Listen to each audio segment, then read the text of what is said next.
नमस्कार सभी को। तो देखिए यहाँ पर हम लोग क्लास 7 का एक इम्पॉर्टेंट मल्टीपल चॉइस क्वेश्चन का सेशन लेके आए हैं और ये जो है इसमें हम लोग साइंस ओलंपियाड के क्वेश्चंस को डिस्कस करेंगे। क्लास 7 का होने वाला है, सैम्पल पेपर है 2025-26 का। तो जो बच्चे इस बार इनरोल करने वाले हैं, कर चुके हैं, उनसे यही रहेगा कि ये जो क्वेश्चन पेपर है इसको तो देखें ही देखें। इसके अलावा हमारे चैनल पे और बहुत सारे PYQs हैं इसी ओलंपियाड के, और चैप्टर वाइज भी हम लोगों ने MCQs बनाए हैं, उसको भी आप जाके देख सकते हैं। तो सबसे पहले तो ये देखिए कि इसका पैटर्न क्या रहेगा। तो पैटर्न में देखा जाए 10 क्वेश्चन जो होंगे ये आपके लॉजिकल रीजनिंग के होंगे, हर एक क्वेश्चन 1 मार्क का होगा। 35 क्वेश्चन साइंस के होंगे, NCERT बेस्ड पैटर्न रहता है साइंस का, तो उसी के ही क्वेश्चंस रहते हैं। तो हर एक क्वेश्चन 1 मार्क का है। अचीवर सेक्शन थोड़े से टफ क्वेश्चन होते हैं, 5 क्वेश्चंस हैं और हर एक क्वेश्चन 3 मार्क का है। ठीक है, सिलेबस दिया हुआ है। सिलेबस में रीजनिंग कैसी आएगी, तो वर्बल और नॉन वर्बल रीजनिंग होती है। अभी हम एग्जाम्पल देखेंगे तो आपको समझ में आ जाएगा, कोई बहुत कठिन नहीं होती है, आसानी से हो जाती है।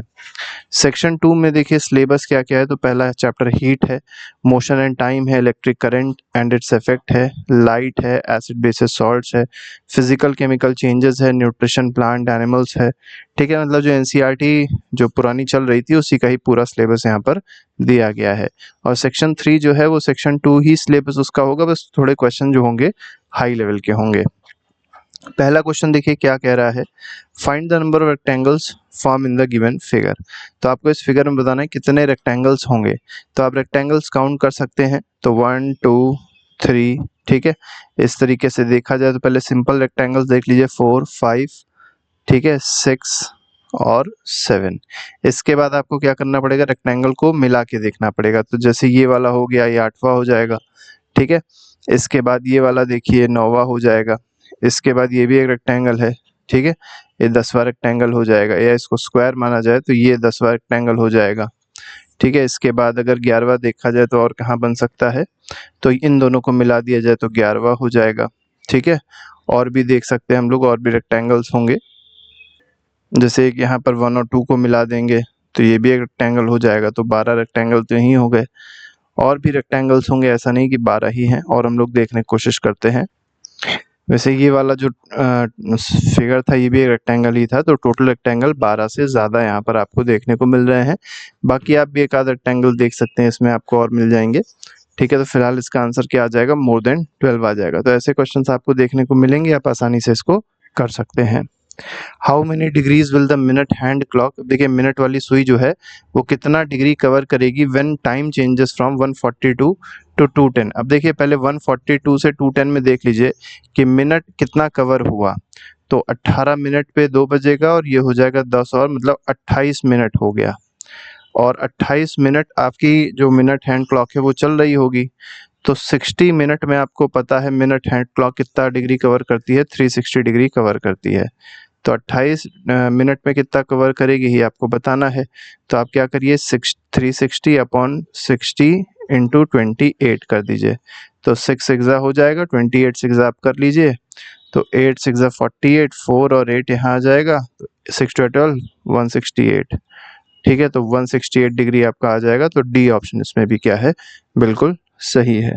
ठीक है, तो देखिए बहुत आसानी से क्वेश्चन हो जाता है अगर आप आसानी से क्वेश्चन को समझ गए हैं तो।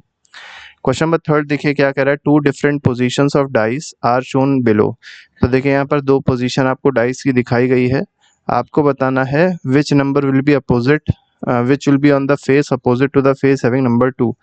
अब देखिए 2 के अपोजिट फेस पे कौन सा नंबर होगा, तो बच्चे तुरंत देख के 2 के अपोजिट पे 1 लगा देंगे, जो कि गलत हो जाएगा। कैसे देखना होता है, तो देखिए जब भी एक नंबर आपका कोलाइड कर रहा हो, जैसे यहाँ पर देखेंगे दोनों डाइस में कॉमन एक ही नंबर आ रहा है, यहाँ पर 1 यहाँ पर 1। जब भी कॉमन एक नंबर आता है या कोई भी एक नंबर अगर कॉमन है दोनों डाइस में, तो क्लॉकवाइज चलते हैं। तो 1 के क्लॉकवाइज क्या है, 2 है, तो यहाँ 1 के क्लॉकवाइज में क्या है, 3 है। तो इसका मतलब 2 के अपोजिट क्या आएगा, 3 आएगा। इसी तरीके से आगे क्लॉकवाइज चलेंगे तो 2 के क्लॉकवाइज पे क्या है, 6 है, तो यहाँ 3 के क्लॉकवाइज पे क्या है, 4 है। तो 6 के अपोजिट में क्या आएगा, 4 आएगा। पूछा क्या गया था, 2 के अपोजिट में पूछा गया था, तो 2 के अपोजिट में क्या आ रहा था, 3 आ रहा था। तो यहाँ पर डी ऑप्शन 3 हो जाएगा। मान के चलिए 2 नंबर्स अगर दोनों में सेम होते तो तीसरा नंबर चौथे के अपने आप से अपोजिट हो जाता है, ये भी याद रखिएगा। चलिए आगे बढ़ते हैं, क्वेश्चन नंबर 4 में देखेंगे different types of changes are listed as. देखिए कुछ आपको चेंजेस यहाँ पर दिए गए हैं, आपको बताना है कौन सी बात यहाँ पर सही दी गई है। जैसे पी में दिया गया फिजिकल रिवर्सिबल, क्यू दिया गया फिजिकल रिवर्सिबल, आर दिया गया केमिकल इरिवर्सिबल और एस दिया गया बोथ फिजिकल एंड रिवर्सिबल। अब देखिए ए पार्ट क्या कह रहा है, S can represent burning of candle. जो एस है क्या वो बर्निंग ऑफ कैंडल हो सकती है? तो बर्निंग ऑफ कैंडल जो है, ठीक है, वो फिजिकल एंड केमिकल, तो ठीक है, बर्निंग ऑफ कैंडल जो है वो फिजिकल चेंज भी होती है और उसमें केमिकल चेंजेस भी होते हैं, तो ये बात बिल्कुल सही है। पहला तो इसका पार्ट वाला सही हो जाएगा। और पी में क्या दिया गया, P can represent shredding of paper, तो पेपर का छोटे छोटे पार्ट्स में कटना क्या पी रिप्रेजेंट कर रहा है, तो फिजिकल चेंज है, बिल्कुल ठीक। इरिवर्सल है भी, ये भी बिल्कुल सही है, मतलब उसको रिवर्स नहीं किया जा सकता है। ए ऑप्शन बिल्कुल सही है इस क्वेश्चन का। 5th पे आते हैं, विच of the following shows the correct path taken by blood in human body. अब ह्यूमन बॉडी में जो ब्लड फ्लो होता है उसका आपको करेक्ट पाथ बताना है कि करेक्ट पाथ क्या होगा। तो पहले जो ब्लड है वो बॉडी पार्ट से आएगा कहाँ पर, हार्ट पे, ठीक है। अब हार्ट जैसे मान के चलिए ऐसे आपका हार्ट है, ठीक है, ऐसे ही मान लेते हैं फिलहाल। तो बॉडी पार्ट से पहले हार्ट पे आता है और बॉडी पार्ट्स में जो ब्लड होता है वो डीऑक्सीजनेटेड ब्लड होता है, मतलब उसमें ऑक्सीजन की मात्रा बहुत ही कम होती है, ना के बराबर होती है। तो हार्ट के पास आता है, हार्ट क्या करता है उसको पंप करके भेजता है कहाँ पर, लंग्स के पास, ठीक है। तो हार्ट से कहाँ पहुंचेगा, लंग्स पे पहुंचेगा। अब लंग्स में ऑक्सीजन होती है तो वो ऑक्सीजन ब्लड में फिर से आ जाती है, तो ऑक्सीजन कहाँ पहुंचेगी, जो लंग्स में ब्लड पहुंचा था उस ब्लड में ऑक्सीजन पहुंच जाएगी। फिर लंग्स क्या करेगा, जो ऑक्सीजनेट ब्लड को ऑक्सीजनेट कर दिया तो ब्लड को फिर से कहाँ भेज देगा, हार्ट के पास भेज देगा। अब हार्ट क्या करेगा, देखिए हार्ट के पास जो ब्लड आ रहा है वो कौन सा ब्लड है, ऑक्सीजनेटेड, मतलब उसमें ऑक्सीजन होगी ऐसे ब्लड में। अब ये ब्लड फिर हार्ट अपने पास तो रखेगा नहीं, तो क्या करेगा, फिर से पंप करके ये बॉडी को भेज देगा, ठीक है। तो बॉडी पार्ट से ब्लड निकलता है और बॉडी पार्ट में दोबारा पहुंच जाता है। तो बॉडी पार्ट से निकला, फिर हार्ट में पहुंचा, फिर लंग्स में पहुंचा, फिर हार्ट में पहुंचा और फाइनली वो बॉडी पार्ट तक वो दोबारा पहुंच गया। फिर बॉडी पार्ट उस ऑक्सीजन को यूज करती है, जब ऑक्सीजन को यूज करेगी तो ऑक्सीजन कम हो जाएगी, ब्लड डीऑक्सीजनेट फिर से हो जाएगा। चलिए क्वेश्चन नंबर 6 पे आते हैं। इसमें कहा गया two identical cups X and Y are filled with water at different temperatures as shown in given figure. तो देखिए यहाँ पर एक्स और वाई का आपको दिया गया है कि वाटर से भरे हुए हैं, दोनों में पानी है और अलग अलग टेम्परेचर है। They are placed in room which is at temperature of 30 degree Celsius. अब दोनों इनको क्या कर दिया गया है, एटमॉस्फेयर में रूम में रख दिया गया है जिसका टेम्परेचर क्या है, 30 डिग्री सेल्सियस है। Which one of the following graph correctly shows the variation of temperature of the water in the cups over period of time? अब देखिए आपको बताना है कि कौन सा इसमें करेक्ट वेरिएशन शो कर रहा है टेम्परेचर का, ठीक है। टेम्परेचर का आपको करेक्ट वेरिएशन यहाँ पर दिखाना है। तो देखिए सिंपल सी बात, अगर इस डायग्राम में आप देखें तो यहाँ पर आप देख सकते हैं थोड़ा सा स्टीम निकल रही है। स्टीम निकल रही है इसका मतलब क्या है कि टेम्परेचर जो इसका होगा वो अप्रॉक्सीमेटली 100 के आसपास होगा। अब 100 तो एग्जैक्ट नहीं बोल सकते हैं, लेकिन 99 98 ऐसा कुछ होगा। और यहाँ पर बर्फ पड़ी हुई है, बर्फ पड़ी हुई है इसका मतलब टेम्परेचर कम होगा। मान के चलते हैं 5 डिग्री सेल्सियस तक इसका टेम्परेचर है, ठीक है। तो ये वाला एक्स वाला क्या करेगा, अपना टेम्परेचर 100 से कम करेगा, कहाँ तक, 30 तक लेके आएगा। और ये वाला क्या करेगा, वाई वाला क्या करेगा, 5 डिग्री सेल्सियस पे था तो अपना टेम्परेचर बढ़ाएगा, 30 तक लेके आएगा। तो पहले में तो x जो है वो तो कम कर रहा है, लेकिन y कांस्टेंट रहा है, गलत है। पहले में क्या दिया गया, x बढ़ा रहा है, तो x बढ़ाएगा नहीं, x तो कम करेगा, गलत है। तीसरे में क्या दिया गया, x देखिए कम कर रहा है, तो 80 डिग्री सेल्सियस मान के चला गया। पहले टेम्परेचर क्या था x का, 80 था, बिल्कुल मान सकते हैं। और ये कम कर रहा है, ठीक है। और y जो है पहले माना गया 10 के आसपास है, y बढ़ा रहा है, ये बात बिल्कुल सही। तो सी ऑप्शन बिल्कुल सही दिया गया है, सी ऑप्शन इज करेक्ट, ठीक है। इसका सी ऑप्शन सही हो जाएगा। आपको समझ में आ गया होगा, आसान ही क्वेश्चन था, बहुत कठिन नहीं था। क्वेश्चन नंबर 7 पे आते हैं। 7 का क्वेश्चन देखिए क्या कह रहा है, which of the following statement is correct regarding cross pollination in plants. अब देखिए जब क्रॉस पॉलिनेशन होता है मतलब बिटवीन टू डिफरेंट प्लांट्स में जब पॉलिनेशन हो रहा होता है, ठीक है, सेम टाइप के प्लांट होंगे लेकिन अलग अलग प्लांट होंगे। जैसे मान के चलिए ये एक प्लांट है, ठीक है, और ये दूसरा प्लांट है। इन दोनों में जब पॉलिनेशन होता है तो उसको क्या बोलते हैं, क्रॉस पॉलिनेशन होता है, ठीक है। अगर मान लीजिए सेम फ्लावर था, दो एक ही पेड़ था और उसमें ऐसे पॉलिनेशन हो रहा था, मतलब फ्लावर तो एक ही जैसे थे और सेम पेड़ में भी लगे थे, तो इसमें जब पॉलिनेशन होता है तो उसको क्या बोलते हैं, सेल्फ पॉलिनेशन बोलते हैं। ठीक है, तो क्रॉस पॉलिनेशन केवल आपको याद रखना है कि दो अलग अलग प्लांट्स में होता है, लेकिन प्लांट सेम टाइप के होने चाहिए। अगर पहला रोज है तो दूसरा भी रोज होना चाहिए, नहीं कि यहाँ पर गुड़हल ले लिया, हिबिस्कस ले लिया, तो नहीं होगा। ठीक है, तो क्या पूछा गया इसमें, पूछा गया है कौन सा स्टेटमेंट करेक्ट है। It can occur between bisexual flowers only, बिल्कुल गलत है। It does not require any external agent to transfer pollens, बिल्कुल रिक्वायरमेंट होती है एक्सटर्नल एजेंट की, जैसे एक्सटर्नल एजेंट में आपका एयर हो सकता है, वाटर हो सकता है, इंसेक्ट्स हो सकते हैं, रिक्वायरमेंट होती है, बिना उसके नहीं हो सकता। It is type of asexual reproduction, तो क्या ये एक तरीके का एसेक्सुअल रिप्रोडक्शन है। तो पहले तो बता दें, अगर ये देखा जाए तो ये रिप्रोडक्शन ही नहीं है। ठीक है, ये तो एक पॉलिनेशन हो रहा है।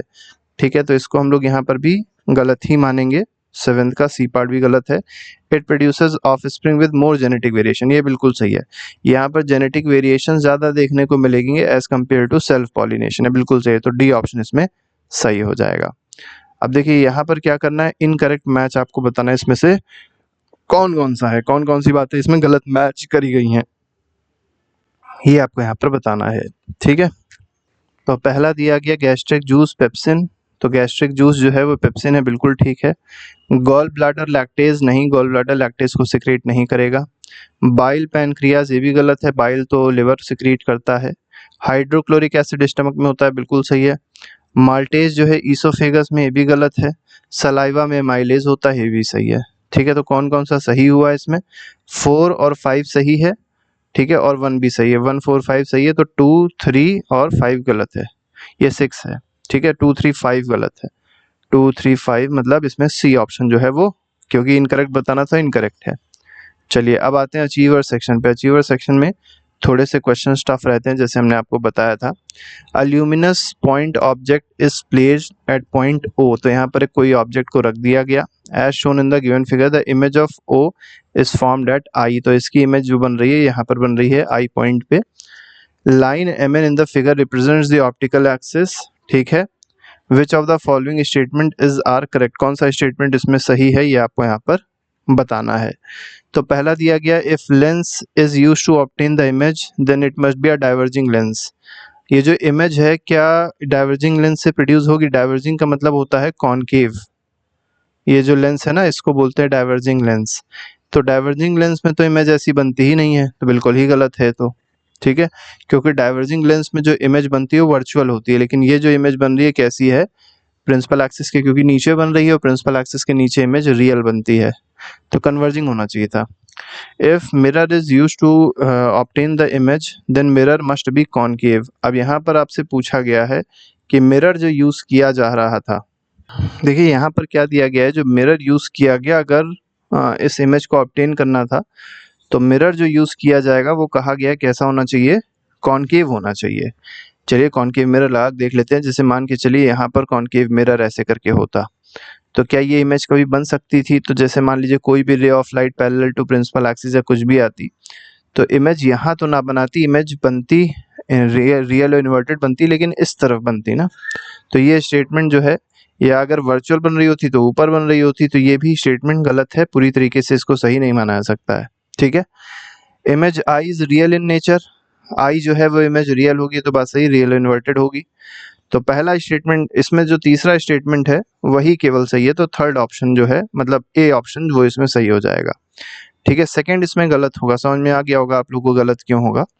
ठीक है, चलिए आगे आते हैं, आगे देखते हैं क्या कहा गया इसमें। तो देखिए यहाँ पर कुछ वेजिटेटिव पार्ट दिए गए हैं और कुछ प्लांट दिए गए हैं, आपको मैच करना है। ठीक है, पहला आपको क्या दिया गया, ऑक्सैलिस दिया गया। पहले तो देख लेते हैं कौन कौन सा हमको आता है जिसको हम आसानी से मैच कर सकते हैं। तो देखिए पहला तो नहीं पता, लेकिन दूसरा आपने जरूर सुना होगा, टर्मरिक। ठीक, टर्मरिक जो है वो राइजोम से प्रोड्यूस होता है। ठीक है, गार्लिक मतलब लहसुन जो होता है ये बल्ब से प्रोड्यूस होता है। तो अगर आप ये दोनों कर ले गए तब भी आप कर ले जाएंगे। तो क्यू का 4 आर का 1 देख लीजिए, क्यू का 4 आर का 1 केवल आपको एक में दिखाई पड़ेगा, जो कि ऑप्शन नंबर डी है। तो इसीलिए डी ऑप्शन जो है वो आपका सही हो जाएगा। बाकी भी आप चाहें तो मैच कर सकते हैं। पी का 2 हो जाएगा, मतलब ऑक्सैलिस जो है ये रनर से प्रोड्यूस होगा।